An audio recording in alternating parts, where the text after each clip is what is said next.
Friends, स्वागत है आप सबका अपने यूट्यूब चैनल टीचिंग ट्रिक में।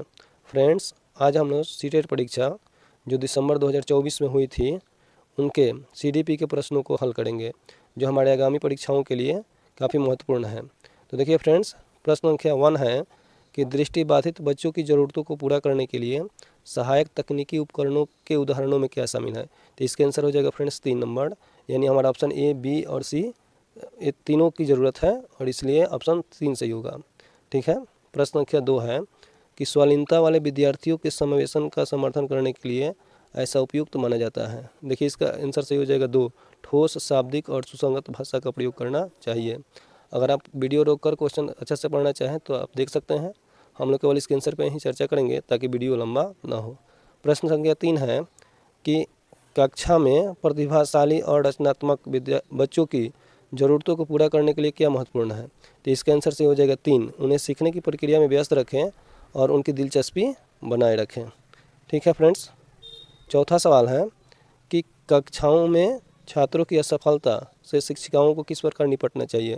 तो इसका आंसर हो जाएगा अपनी खुद की शैक्षणिक रणनीतियों का आलोचनात्मक प्रशिक्षण करके। इसका 3 नंबर आंसर सही हो जाएगा। पाँचवा प्रश्न है फ्रेंड्स कि रचनावादी अधिगम में पूर्ण ज्ञान की क्या भूमिका है। इसका आंसर जो हो जाएगा 4 नंबर, यानी 4 का 4 नंबर आंसर सही हो जाएगा। संबंध बनाने नहीं 5 नंबर है ना, 5 नंबर का 4 आंसर सही हो जाएगा। संबंध बनाने और नए अधिगम को सुगम बनाने के लिए पूर्व ज्ञान महत्वपूर्ण है। आगे देखिए फ्रेंड्स, छठा नंबर सवाल है कि एक रचनावादी कक्षा में शिक्षक छात्रों को स्वनिर्देशित शिक्षार्थी बनाने में कैसे सहायता कर सकते हैं। तो इसका आंसर हो जाएगा 1, छात्रों को अपने स्वयं के सीखने के लिए जिम्मेदारी लेने और स्वयं नियमन कौशल विकसित करने के लिए प्रोत्साहित करके। देखिए फ्रेंड्स, 7वां नंबर सवाल है कि अभिकथन इसमें दिया है और इससे संबंधित सवाल बहुत रहते हैं। ठीक है। तो फ्रेंड्स, प्रश्न है कि अभिकथन ए, एक माध्यमिक विद्यालय की शिक्षिका अपनी कक्षा में छात्रों को बेहतर ढंग से समझने के लिए उनके माता पिता के साथ नियमित संपर्क में रहती हैं। ये बात सही है। कारण है कि समुदायों को निर्देशित करना चाहिए कि बच्चों को कैसे और क्या सीखना चाहिए। तो इसका सही आंसर हो जाएगा 3, ए और आर दोनों सही है और ए की आर व्याख्या करता है। 8वां नंबर फ्रेंड्स प्रश्न है कि शिक्षार्थियों के समस्या समाधान कौशल को उन्नत करने के लिए शिक्षकों को खाली स्थान को प्रोत्साहित करना चाहिए और शिक्षार्थियों के बीच खाली स्थान चिंतन को बढ़ावा देना चाहिए। तो इसका आंसर हो जाएगा फ्रेंड्स 4, कार्यात्मक स्थिरता और अपसारी।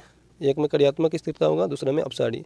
9 नंबर फ्रेंड्स कि अन्वेषण अधिगम में छात्र क्या करते हैं। तो 9 का आंसर हो जाएगा 3, विचारों की खोज और हेरफेर के माध्यम से स्वयं के लिए जानकारी प्राप्त करते हैं। उसके बाद है फ्रेंड्स 10 नंबर कि यह महसूस करते हुए कि वह विज्ञान की कक्षा में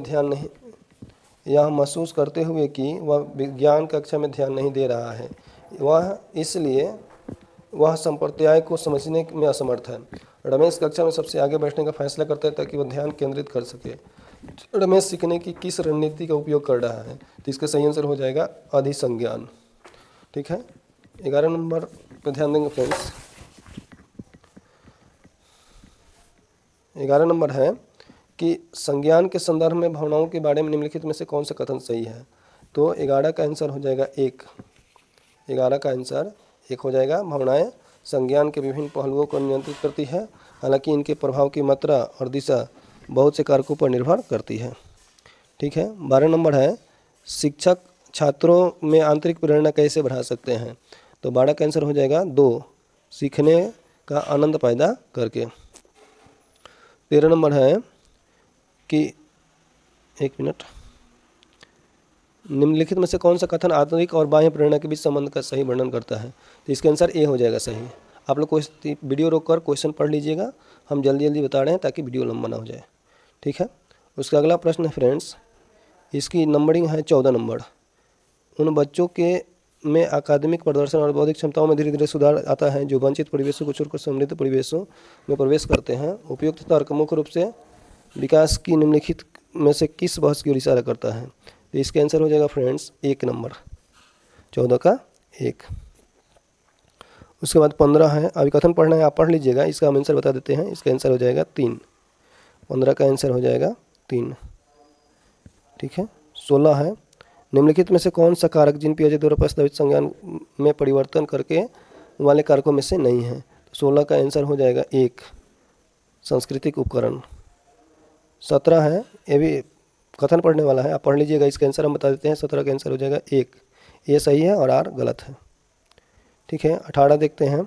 18 है कि जिन पियाजे के अनुसार जब बच्चे अपने मौजूद संज्ञानात्मक संरचनाओं के अनुसार नए अनुभव को में नहीं समझ पाते हैं तो वे अनुभव करते हैं और खाली स्थान का सहारा लेते हैं।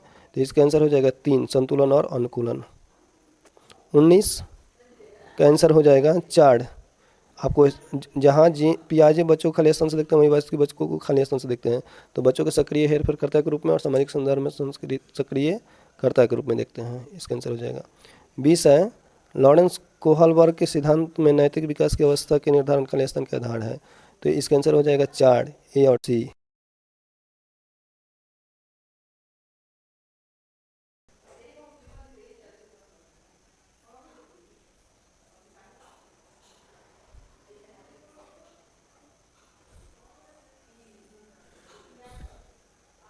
उसके बाद है फ्रेंड्स 21 नंबर।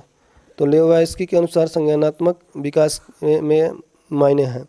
तो 21 का आंसर हो जाएगा 4 पर्यावरण के अनुकूलन में ढलना। केवल आंसर बता रहे हैं, आप क्वेश्चन रुक कर पढ़ लीजिएगा। उसके बाद है फ्रेंड्स 22 नंबर।